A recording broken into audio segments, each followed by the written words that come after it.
warahmatullahi wabarakatuh. Halo Sobat Forsey, selamat datang di podcast Forsey. Yeay. Nah, ini merupakan podcast pertama dari Forsey. Di podcast ini kita bakal mengupas tuntas mengenai narasumber-narasumber yang tentunya berprestasi, hebat, dan menarik untuk diikuti. Penasaran kan? Nah, yuk kita ikuti podcast ini. Nah, untuk narasumber pertama ini kita kedatangan narasumber yang kece dan merupakan anggota Forsey tentunya ya. Nah, narasumber tersebut ini merupakan banyak sekali dikagumi banyak orang. Kalian pasti bakal penasaran kan? Yuk terus ikuti podcast Forsey. Nah, narasumber pertama kita di episode pertama ini yaitu Nabila Salsabila Daulay. Dia prodi S1 Jurnalistik angkatan 2019. Nah, dia ini banyak sekali loh prestasinya. Kayaknya kita sebutin 3 aja ya, karena nggak cukup waktu ya. Nah, yang pertama yaitu pemenang dari Silver Award Wintex 2021 International Competition tahun 2021. Wow, keren kan? Nah, selanjutnya yaitu juara 1 mahasiswa berprestasi tingkat FISIP UNIF tahun 2022. Dan yang terakhir, dan yang paling the best yaitu juara 3 mahasiswa berprestasi tingkat Universitas Bengkulu tahun 2022. Oke, tepuk tangan dulu. Keren kan? Pasti penasaran. Yuk, gimana sih tips and triknya menjadi mahasiswa berprestasi kayak Caca? Nah, langsung saja kita panggilkan narasumber kece kita, Nabila Salsabila Daulay. Halo teman-teman Forsey, lama tidak berjumpa. Apa kabar nih Caca? Alhamdulillah baik. Harus gimana nih kabarnya? Alhamdulillah. Oke, tambah seger aja ya kelihatannya ya, makin sibuk organisasi Aduh. nih. Terima kasih loh ya. Oke. Gimana Caca kabarnya? Baik kan? Iya, alhamdulillah baik. Hari ini bersinar sekali ya. Bisa aja kayaknya. Oh ya, kesibukan kali ini apa ya Caca? Oke, mungkin kesibukan kali ini apa ya? Mungkin karena udah semester akhir kali ya. Udah sibuk banget ya. Semakin fokus untuk nyari-nyari judul skripsi paling ya. Terus juga mungkin sekarang lagi banyak memperdalami soft skill dan hard skill paling karena juga apa ya? Sekarang juga lagi belajar bahasa juga sekarang dan ditambah juga ya karena free time juga sih ya karena udah habis juga mata kuliahnya jadi ya lebih sering ke ngasah soft skill dan hard skill aja sekarang. Wow, ya kan keren banget.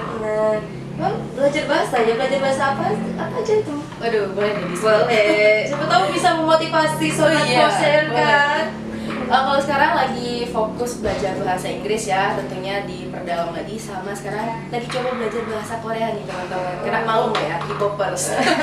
Jadi biar nggak dicap sebagai K-popers yang apa ya anteng-anteng banget gitu ya. Jadi kita ya harus ikutin alur ya, kita coba pelajarin bahasanya, coba kita tentuin kita tuh harus jadi K-popers yang waras ya. Jadi harus tetap dipelajarin bahasanya biar nanti ngerti nih idolnya ngomong apa, nanti kita paham ya tanpa pakai subtitle. Oh, berarti nonton drama Korea nanti Iya dong. perlu pakai subtitle ya. Pengennya kayak gitu ya, Mbak, Oh ya? iya, kan biar seru aja kan. Siap. Nah, waduh Mbak Caca ini mau wapres, lihat tuh selempangnya. Wah, keren banget kan mahasiswa prestasi. Gimana nih perasaannya setelah menjadi mahasiswa prestasi Bengkulu, Universitas Bengkulu nih? Aduh, ini berat ya pertanyaannya. Karena menyandang sebuah gelar mahasiswa berprestasi Universitas Bengkulu ya.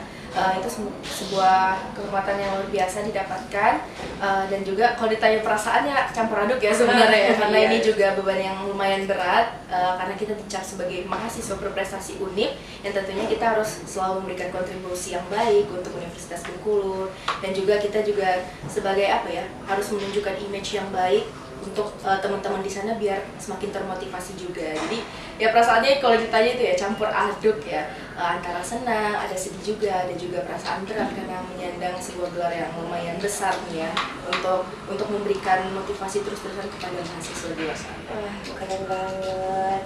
Pasti membanggakan orang tua banget ya. Wah, hebat, keren ya, jangan lupa diikuti. Nah, mau tahu nih tips and triksnya jadi mahasiswa berprestasi, boleh dong? Waduh, Aduh, nggak dirahasiakan kan? Boleh, di-spill aja kali ya. Tipsnya sebenarnya gimana ya? Mungkin awalnya sebenarnya saya nggak ada berpikir untuk mengikuti menjadi mahasiswa berprestasi dan tidak berpikir untuk mendapatkan gelar ini. Ini sebenarnya bentuk dukungan dari Forsay juga yang mendorong saya waktu itu untuk mengikuti mahasiswa berprestasi. Pada awalnya saya memang ada fokus terhadap suatu pekerjaan, namun ketika Forsay mengatakan lebih baik coba diikutin, coba dilanjutkan dulu perjuangan di mahasiswa berprestasinya, siapa tahu nanti bisa membanggakan Forsay, membanggakan Universitas Bengkulu dan juga bisa membanggakan FISIP tentu ya. Jadi tips dan triknya paling ini ya, aku dari semester 1 itu memang udah dari awal itu selalu membuat satu plan, yaitu adalah menjaga image baik terhadap semua orang. Nah jadi ketika kita memberikan image yang baik ke first impression orang-orang, jadi orang berpikir bahwa oh orang ini adalah orang yang baik, orang ini adalah orang yang berintelektual dan lain-lain. Nah, jadi ketika kita memiliki sedikit kesalahan ataupun kita maklumlah manusia pasti luput dalam kesalahan kan. Nah jadi ketika kita mendapatkan kesalahan, orang itu tidak akan berpikir bahwa oh ini tidak ada 100% dia salah gitu. Jadi saya memang dari awal itu selalu menjaga image dari awal, dan ketika sampai pada pemilihan mahasiswa berprestasi pun saya juga banyak mengikuti perlombaan-perlombaan tentunya, karena di sini mahasiswa berprestasi Universitas Bengkulu itu tipsnya bukan hanya banyak prestasi dan tinggi IPK aja ya, tapi juga attitude, kemudian kegiatan sosial juga dinilai. Jadi di mahasiswa berprestasi itu bukan hanya sebagai prestasinya aja, cuman attitude-nya, sosialnya, kemudian pribadinya itu juga dinilai di pemilihan mahasiswa berprestasi. Mungkin tips dan triknya mungkin teman-teman bila ingin mengikuti mahasiswa berprestasi tahun depan ya, mungkin boleh nih disiapkan dari sekarang itu. Selain IPK-nya dipertahankan, kemudian prestasinya diperbanyak, kemudian juga banyakin kegiatan sosial di luar seperti organisasi, volunteer. Dan role model itu aku ada menetapkan 2 orang sosok yang lumayan berpengaruh dan benar-benar apa yang ngebangkitin semangat juga sih. Dia adalah 2 influencer yang benar-benar bisa bantu dengan konten-kontennya, seperti konten-konten edukasi yang dikasih juga itu bisa membantu aku banget ya dalam misalnya lagi ngalamin burnout dan lain-lain. Jadi aku punya 2 orang role model. Yang pertama itu ada namanya Kak Zafira, mungkin teman-teman udah tahu ya. Mungkin aku juga sering banget nge-step tentang Kak Zafira ya, mungkin teman-teman udah pada bosan nih ngeliat Zafira lagi. Tapi benar-benar Kak Zafira ini adalah satu role model yang benar-benar aku ikutin karena konten-konten dia juga, terus juga pencapaian dia, terus juga berbagai prestasi-prestasi yang dia dapatkan juga itu benar-benar memotivasiku. Dan satu lagi adalah ada namanya Kak Zahid Ibrahim. Nah ini dia juga benar-benar membantu motivasi dari konten-kontennya. Jadi mungkin teman-teman yang ekstrovert mungkin bisa memahami ya, karena kan aku memang anak ekstrovert ya, jadi kan memang butuh bantuan dari luar untuk mendapatkan motivasi. Mungkin kalau misalnya anak-anak introvert nih ya, mungkin bisa nih mendapatkan motivasi dari dirinya sendiri. Tapi kalau misalnya aku sebagai anak ekstrovert itu membutuhkan motivasi dari luar untuk bisa membangkitkan motivasi di diri ini. Nah, jadi aku memang banyak nonton YouTube yang mengedukasi, kemudian juga melihat konten-konten yang tentang edukasi, karena aku memang addict banget nih sama education enthusiast. Aku education enthusiast banget, jadi apapun itu tentang pendidikan bakal aku ikutin. Karena memang dari awal memang aku suka banget di dunia pendidikan. Dan itu salah satu penunjangku juga mencoba mengikuti mahasiswa berprestasi adalah karena aku memang pengen terjun di dunia pendidikan. Jadi pengen memberikan kontribusi yang terbaik melalui Mawapres gitu. Keren banget kan. Boleh nih nanti motivasi dari motivatornya Caca diikuti ya. Siapa tahu bisa jadi kayak Caca kan. Kan setiap motivator orang-orang kan berbeda-beda ya, role model orang juga berbeda-beda. Cuman kalau dari aku 2 itu sih. Tapi yang paling utama ya pasti role model kita adalah orang tua ya, pasti jelas, tua, ibu, terus juga Rasulullah kan. Rasulullah adalah teladan yang paling utama yang harus kita ikutin kan. Tapi di samping itu kita juga membutuhkan motivasi dari luar yang bisa membantu dan menunjang motivasi untuk diri kita tuh bisa lebih keren lagi gitu. Luar biasa sekali. Nah, setelah kita ngomongin dari luar, boleh agak lebih dalam dikit? Boleh. Mau tahu rahasia lebih dalam lagi kan mengenai Agak horor ya? lebih dalam lagi. Mau tahu gimana sih cara belajarnya Caca? Waduh, Cara Caca belajarnya gimana ya? Kok bisa jadi mahasiswa prestasi hebat kayak gini kan? Waduh, pasti penasaran kan? Yuk. Cara belajar ya. Mungkin setiap orang pasti punya cara belajar beda-beda dan honestly aku memang agak rada mager sebenarnya. Cuman kalau misalnya kita pasti semua orang juga berpikirannya sama, tapi kalau misalnya kita punya suatu target, kita bakal ngejar itu sampai benar-benar nge-push diri kita untuk bisa mendapatkan target itu. Nah, jadi cara belajarku itu aku menggunakan sistem Pomodoro. Jadi sistem Pomodoro itu seperti kayak 25 menit belajar, 5 menit istirahat selama 1 jam. Biasanya aku luangkan waktu belajar itu di pagi hari, setelah itu di malam biasanya. Karena menurutku ya waktu jam-jam efektif itu ada di pagi hari. Benar sekali. Dan di malam kalau menurutku. Iya, benar di malam.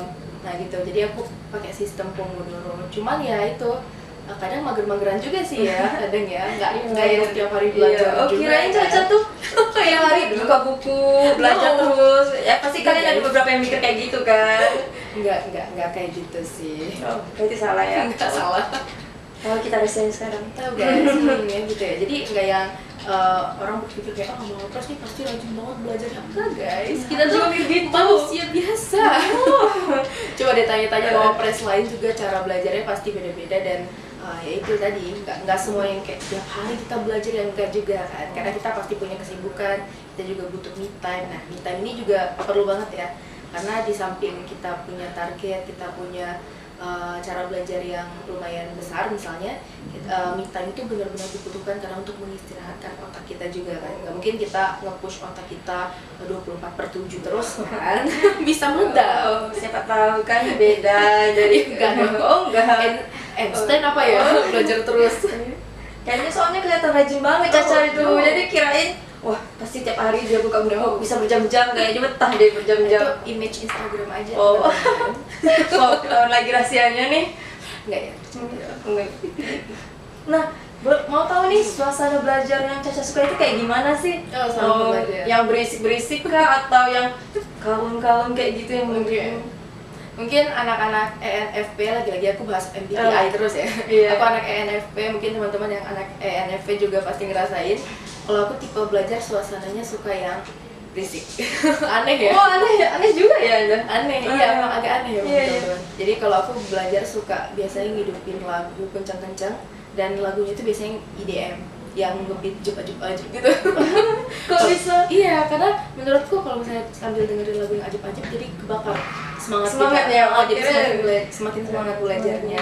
Ketimbang harus dengerin musik yang flow gitu, nggak aku banget sih. Karena kalau menurutku kalau dengerin lagu kayak gitu malah lebih ngantuk nggak sih? Iya sebenarnya. Kalau aku ya, tapi jangan hujat ya teman-teman. Itu caraku. Kalau caraku ya sambil dengerin lagu yang ajib-ajib gitu, yang ngebeat lah. Nggak ganggu konsentrasi kah? Enggak, justru malah lebih malah nyakut gitu ya.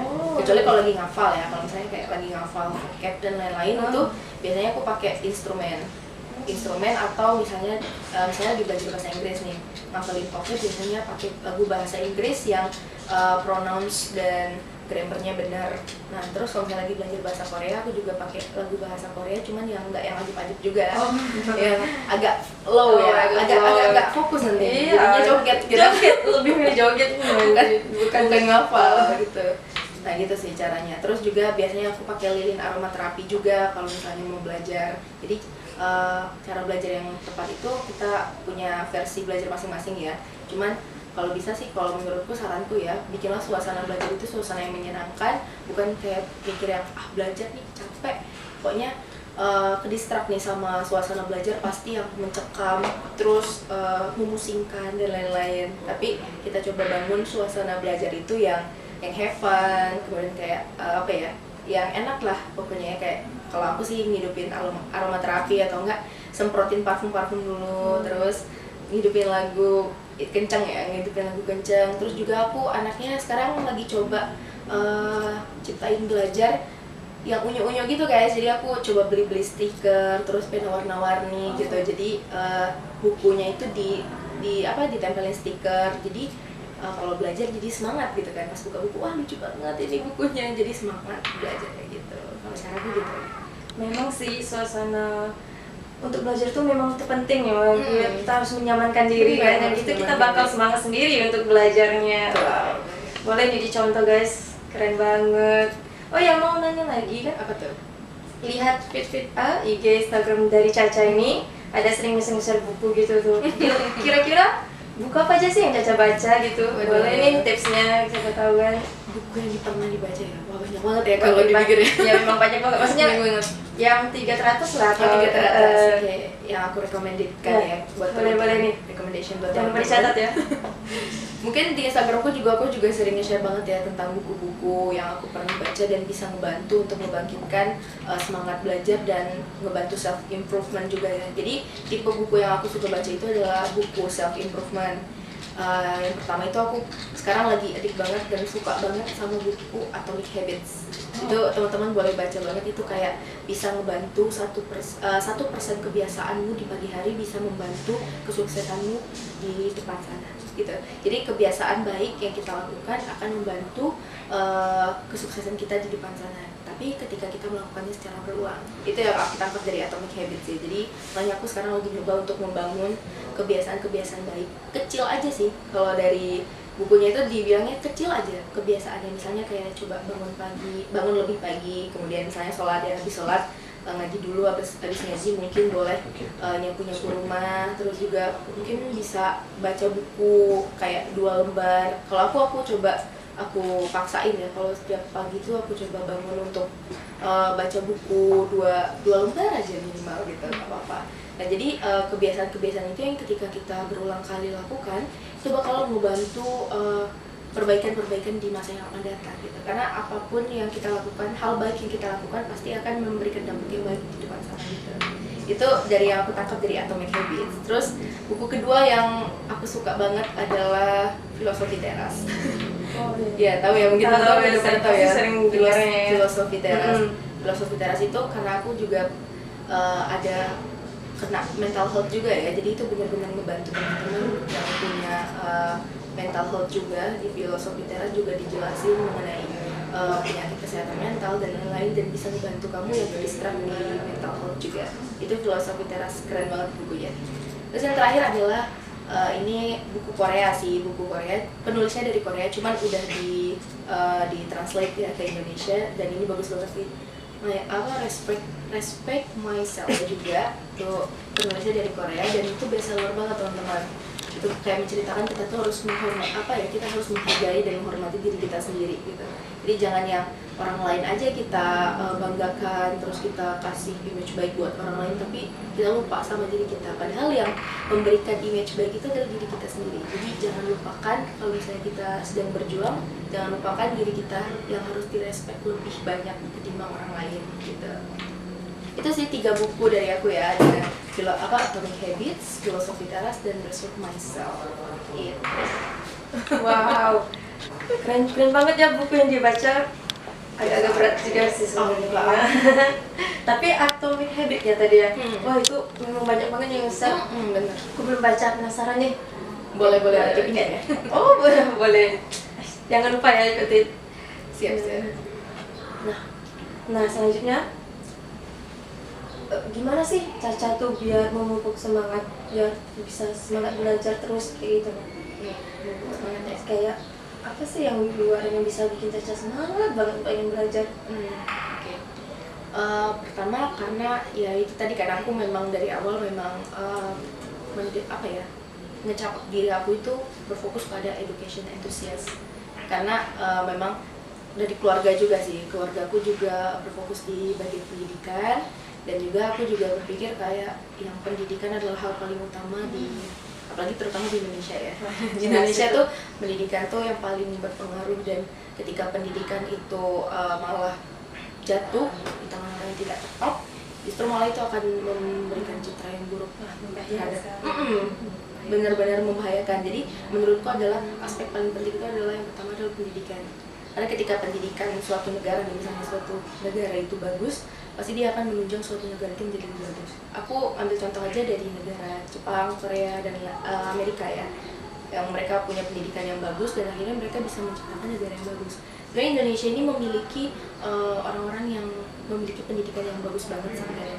Cuman mungkin belum tersalurkan, mungkin juga belum kita juga belum tahu ya gimana ini faktor apa yang menjadikan pendidikan di Indonesia itu masih low, masih minim, dan masih pendidikan masih dianggap rendah dan lain-lain ya. Dan aku juga pernah pernah dengar kayak yang cewek ngapain sih ngapain sih pendidikan tinggi-tinggi sampai S3, sering banget itu ujung-ujungnya pasti ke dapur. Nah itu benar-benar itu benar banget. Wow, ini orang benar-benar ya. Jadi kayak cewek tuh gak boleh berpendidikan tinggi gitu karena loh. ujung-ujungnya bakal Ke dapur juga. Nah, jadi aku sempat ngambil contoh dari salah satu artis kayak Tasya Kamila ya. Tasya Kamila dia S2 di Columbia dan sekarang terbukti tuh anaknya pintar banget. Dan kayak yang aku nggak setuju sama statement yang mengatakan perempuan nggak usah tinggi-tinggi kuliah, nggak usah tinggi-tinggi pendidikan, nggak usah ini, nggak usah itu, karena pasti ujung-ujungnya di rumah. Kalau menurutku itu adalah suatu hal yang sangat berkesinambungan karena perempuan itu adalah motivasi utama bagi anak-anaknya nanti. Dan jadi ketika menurutku ya seorang perempuan haruslah memiliki pendidikan yang lebih tinggi. Kenapa? Karena dia yang akan meneruskan dan dia akan menciptakan generasi-generasi kedepannya untuk menjadikan generasinya itu lebih baik lagi gitu. Jadi ketika ibunya yang memiliki pendidikan yang baik, pendidikan yang tinggi, dia pasti akan mengajarkan anak-anaknya generasi selanjutnya untuk memiliki pendidikan yang baik, ya gitu. Jadi kenapa aku antusias banget sama education ya, karena itu kita dari seorang ibu lah bisa melahirkan generasi-generasi hebat seperti orang-orang di luar sana gitu, kayak Maudy Ayunda, termasuk host kita pada luar biasa banget nih, baru menang lomba kemarin ya. Iya, alhamdulillah sekali ya. Jadi mau jadi kayak Caca lah ini. No, pasti bisa lebih jauh lagi. Insyaallah. Ini kita terus masih belajar juga. Jadi itu sih yang buat aku biar bisa semangat terus kalau misalnya ketika lagi burn out ya, karena kita kan pasti punya nih sisi burn out, terus pasti nih capek juga ya ternyata belajar, kenapa sih hidup menjadi orang dewasa seperti ini gitu ya. kadang kenapa balik ke masa kecil ya, kadang ya orang dewasa kenapa susah banget ya jadi orang dewasa. Nah, tapi setiap aku berpikir kayak gitu aku mikir ulang lagi, apa sih tujuanku ini, kenapa sih aku bisa sampai berdiri sekarang ini, apa yang aku targetkan dari awal gitu. Jadi balik lagi ke target, terus juga cari motivasi dari luar. Kalau misalnya aku lagi burn out, biasanya aku coba tinggalkan semuanya, jadi aku fokus ke diri aku dulu. Itu kenapa aku baca yang buku tadi kayak Respect Myself is so important for us, kayak yang diri kita itu lebih berharga gitu. Jadi diri kita berharga ketika kita udah menghargai diri kita sendiri, kita nanti bisa menghargai orang lain. Jadi hargai diri kita sendiri baru kita menghargai orang lain. Luar biasa. Nah, bacotnya banyak. Gak apa-apa, menarik untuk diikuti. Nah, mau tanya lagi nih, apa aja sih yang membuat Caca tersadar, yang merubah kebiasaan buruk di masa lalu kayak gitu? Oke. Apa aja yang membuat tadi? Yang membuat Caca sadar, yang seharusnya tidak dilakukan di masa lalu kayak gitu nah. Kesalahan di lalu ya. Mungkin kesalahan di lalu bukan kesalahan sih, kebiasaan buruk. Kebiasaan buruk. Siapa tahu ada yang lagi ngalami kan. Oke. Jadi mungkin teman-teman udah banyak yang tahu kalau misalnya sekarang aku udah berhenti organisasi semuanya. Aku berhenti. Enggak nih, porsi masih ada satu. Tetap dong. Porsi di hati. Masya Allah. Aku coba berhenti organisasi. Itu bukan kebiasaan buruk, cuman aku yang memberikan kebiasaan buruk itu, bukan organisasi yang memberikan kebiasaan buruk, tapi aku yang memberikan kebiasaan buruk. Karena kayak aku sekarang mikir kayak yang dulu aku benar-benar multitask, benar-benar pengen jadi orang yang bisa semua bidang gitu, pengen coba ini, pengen coba itu. Karena menurutku itu gak salah ya, karena memang mahasiswa itu tempatnya mengeksplor. Jadi di umur-umur sampai 20 itu kita masih bisa mengeksplor. Cuman sekarang karena udah masuk usia kepala 2 ya, udah tua ya. Jadi mikir juga nih, kedepannya kalau misalnya aku multitask kayak gini aku nggak bakal bisa fokus ke satu gitu. Karena ingat banget waktu semester 5 ya, semester 5 kemarin aku bener-bener aktif organisasi di berbagai organisasi, mendapatkan banyak amanah juga di luar. Terus juga aku banyak ikut program ini, program itu, akhirnya ngebuat diri aku nggak produktif. Jadi kayak ngerasa kalau ini toxic productivity gitu. Jadi itu sih kebiasaan buruk yang harus aku tinggalkan, itu toxic productivity. Nah itu aku coba tinggalkan. Sebenarnya aku bukan berarti lari ya, bukan berarti lari dari masalah, karena bukan ngerasa kalau misalnya itu toxic productivity, cuman aku pengen coba memfokuskan diri aku ke education tadi, karena aku fokusnya sekarang ke edukasi. Nah dan aku juga udah mendapatkan ilmu dari organisasi sebelumnya yang akhirnya nanti bisa aku sangkutpautkan ke dunia edukasi. Nah itu aku sekarang fokus ke dunia edukasi, dan dari organisasi-organisasi itu aku nanti coba terapkan ilmu-ilmu dari organisasi untuk di edukasi tentunya, karena edukasi itu benar-benar harus bisa menguasai semua bidang sih, karena semua bidang pasti butuh pasti butuh edukasi.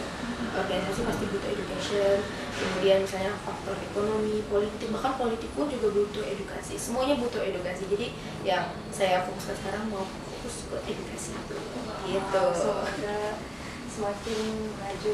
Amin. Apa nih maju negara? Cacainya Akunya maju. Oke, saya maju. aduh sama terus ya saya. Enggak dong, cewek nggak masalah. Boleh. Nah, ada nih terakhir mau pertanyaannya. Kita semua tuh kita tahu kan Caca banyak sekali organisasi dulu ya. Jadi pasti banyak juga mahasiswa yang punya organisasi banyak juga kayak Caca mungkin ya. Nah, kira-kira waktu Caca ikut semua banyak organisasi itu gimana sih manajemen waktunya? Kayak sama sambil belajar, sambil juga waktu main sama teman kayak gitu. Apakah ada gimana Caca ngaturnya kayak gitu ya kan? Caca sibuk banget. Aduh, sibuk banget ya gitu dia. Oke, cara manage waktu ya. Mungkin cara manage waktu orang juga beda-beda juga ya. Cuma kalau di aku coba tetapkan skala prioritas. Itu tadi ya, skala prioritas itu paling utama. Kayak yang misalnya kuliah tetap jadi nomor 1, jangan pernah dikesampingkan. Karena sekarang banyak banget yang mahasiswa mengenyampingkan kuliah, malah fokus organisasi, malah nantinya malah jadi kebalik ya. Harusnya yang prioritas itu adalah kuliahnya, tapi malah organisasi yang jadi itu prioritas. Dan itu yang aku lakukan waktu semester 5 kemarin. Aku sempat ngerasa menyesal juga ya karena nggak fokus di kuliah, cuman alhamdulillahnya karena itu tadi saran aku ya dari awal, itu dari semester awal ya, dari mahasiswa baru kita memang harus menciptakan image yang baik terhadap semua orang. Kita bangun image baik. Menurutku tuh mahasiswa tuh bukan caper loh. Kayak misalnya orang banyak nih ngomong, itu mahasiswanya caper tuh, suka nanya-nanya dan lain-lain. Sebenarnya itu adalah bentuk dia membangun image-nya. Dia membangun image baik terhadap dosennya. Jadi ketika dia mendapatkan suatu masalah dan apapun itu, dia punya image yang baik. Jadi kayak ibaratnya kayak ketutup ya covernya gitu. Tapi maksudnya di sini bukan kesalahan yang besar ya. Misalnya aku jujur aja, ini kita spill aja ya. Aku dulu kemarin gara-gara organisasi aku sempat, ini hektik banget sih. Waktu itu aku lagi megang jabatan yang agak besar ya. Jadi seorang sekretaris di BEM waktu itu, sekretaris menteri, dan aku harus bertemu dengan rektor waktu itu untuk melakukan diskusi. Dan di hari yang sama aku harus melakukan presentasi dengan dosen. Itu stres banget ya. Berat banget ya. Di waktu yang bersamaan. Nah itu benar-benar aku merasa kayak yang wah ini nggak bisa nih, gimana nih? Aku udah pusing banget ya, awalnya struggle banget ini gimana. Dan malah presentasinya harus harus tatap muka. Tatap muka, tapi untungnya kemarin alhamdulillah dosennya ngasih kesempatan untuk online presentasinya, dan alhamdulillah juga tim juga kan bentuknya. Jadi di dalam ruangan itulah, dalam diskusi itu, di dalam situ ada rektor, di situ ada WR semuanya kumpul lagi diskusi. Aku nyumput di bawah meja untuk melakukan presentasi. Dan di situ aku ngerasa nyesel banget sih, karena kayak aku benar-benar nggak totalitas untuk berpresentasi. Dan kepalaku karena kepecah ya untuk diskusi, iya. karena aku harus menyampaikan argumentasi mahasiswa kepada birokrasi, dan di satu sisi aku juga harus fokus kepada kuliahku, kayak itu sih balancing time yang paling utama itu sih. Jadi pertama bangun image yang baik di first impression, kedua kita harus bisa balancing time untuk mendahului mana yang prioritas, mana skala prioritas, mana skala sekunder gitu. Jangan lupakan ya tujuan mahasiswa itu apa, kuliah. Benar sekali, meskipun banyak organisasi, kuliah tetap nomor satu, jangan lupa ya. Itu sih mungkin ya tipsnya ya, jangan lupa jaga image. Oh. Image. Karena memang kayak yang apa ya, manusia pasti harus jaga image ya, karena first impression orang pasti dari covernya, dari orang melihat kita itu pasti dari covernya dulu kan. Nggak mungkin nih kita langsung tahu, oh ini orang ini baik hatinya, gimana kita mau tahu dia gitu kan. Pasti kita mengenal seseorang itu pasti kalau nggak kita kenal dia sudah lama, kalau enggak ya kita lihat dari covernya. Pasti kita lihat dari covernya dulu, wah ini orangnya keren nih, kayak gini. Nah itu kenapa pentingnya menjaga image bagi seorang mahasiswa. Jadi kalau aku namakannya bukan mahasiswa caper ya, tapi mahasiswa yang menjaga image-nya, image baik terhadap dosennya, terhadap teman-temannya, yang nantinya akan berpengaruh penting untuk kedepannya. Itu yang aku lakukan sih. Jadi kayak alhamdulillahnya ya, karena aku mencoba untuk menjaga image dari semester 1 untuk coba aktif dan lain-lain di kelas. Jadinya ketika aku mendapatkan misalnya kayak tadi itu presentasi kayak gitu, aku mendapatkan toleransi. Jadi dosen itu memberikan toleransi ketika dia tahu mahasiswa ini memiliki image yang baik gitu. Itu sih. Benar biasa juga ya, berarti beratnya ya kalau Iya benar banget, sebuah organisasi dan mengurus kuliah juga ya. Berarti nggak seperti yang kita lihat ya. Iya. Nggak segampang itu. Iya, nggak segampang itu. Kirain wah ini aktif organisasi, bisa ikut lomba lagi, terus ini lagi. Wah itu aku sampai sempat sakit sih waktu itu ya, karena terlalu nge-push diri. Nah itu teman-teman tetap jaga kesehatan, jangan banyak bergadang teman-teman. Karena waktu itu aku bener-bener sering bergadang, terus makan nggak teratur karena ngurus ini ngurus itu kan. Nah jadi coba tetap jaga kesehatannya, tetap mendahulukan skala prioritas, dan lihat lagi tujuan utama kita itu apa gitu. Jadi jangan lupakan tujuan utama kita. Jelas ya itu. Nah boleh nih Caca kasih kata-kata motivasi buat sobat Forsey buat mau menjadi mahasiswa berprestasi kayak Caca. Biasanya kata-kata moto-moto yang Caca gunakan untuk kehidupan, siapa tahu bisa memotivasi mereka kan. Oke, mungkin closing statement ya. Iya, langsung ya. Aku tuh punya satu moto dari awal, dari aku SMA atau SMP gitu. SMA deh kayaknya. Yang aku terapkan ini sih, the best result is not by the simple process. Jadi hasil yang terbaik itu tidak didapatkan dari proses yang sederhana. Jadi ketika kita menginginkan sesuatu hal yang luar biasa, kita juga membutuhkan proses yang luar biasa. Karena kita kalau memasak mie aja itu butuh perjuangan kan, harus nyalain kompor, walaupun namanya mie instan ya, mie instan, tapi tetap aja nggak instan, kita harus tetap gorengnya dan lain-lain sebagainya. Karena di dunia ini nggak ada yang instan. Proses, doa, dan tawakal itu sih. Jadi kayak yang dalam ajaran agama Islam juga udah dijelasin kan, kayak yang kalau kita ingin mendapatkan sesuatu ya Allah menyatakan ya harus kita berusaha dulu, berusaha, berdoa, baru nanti serahkan kepada Tuhan gitu. Biarkan Tuhan yang memberikan hasil yang terbaik, tapi kita harus tetap berproses, karena nggak mungkin kita doa nggak ada usaha, ya nihil hasilnya ya. Tapi kalau misalnya kita berusaha aja nggak pakai doa juga nggak ada hasilnya gitu. Jadi harus balance. Itu kenapa dalam ajaran agama Islam juga udah dijelasin kalau kita harus balance terhadap semuanya kan gitu. Harus seimbang antara dunia dan akhirat juga. Wah, udah kayak ustazah. Itu sih teman-teman. The best result is not by the simple process. So you must to fight for your target. Luar biasa sekali narasumber kita yang satu ini. Wow, nggak terasa ya, waktu sudah berlalu cukup lama. Lumayan, tapi menarik kan untuk diikuti tentunya. Jangan bosan ya teman-teman. Itu bosan ya. Terima kasih Nabila Salsabila Daulay. Wow, terima kasih. Wow. Oh, ada luar biasa sekali. Semoga Terima kasih tips and triksnya. sama-sama, semoga bisa memberikan manfaat ya buat teman-teman semua, dan podcast Ya, Forsay podcast Forsay lebih baru. maju, semoga bisa mengundang pemateri narasumber yang lebih maju lagi dari tentunya. Bangga banget loh bisa duduk di sini berbincang dan berbagi-bagi tips buat teman-teman semua. Semoga bisa bermanfaat dan semoga Forsay terus maju. Salam Forsay, berkontribusi meraih prestasi tanpa henti. Yeay. Nah, itulah tips and trik dari narasumber kece kita. Semoga bisa bermanfaat. Amin. Dan juga jangan lupa terus ikuti ya podcast Forsay selanjutnya.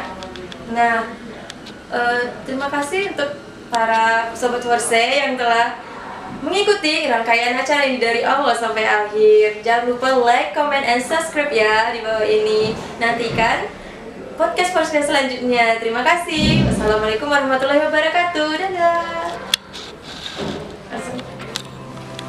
Dah.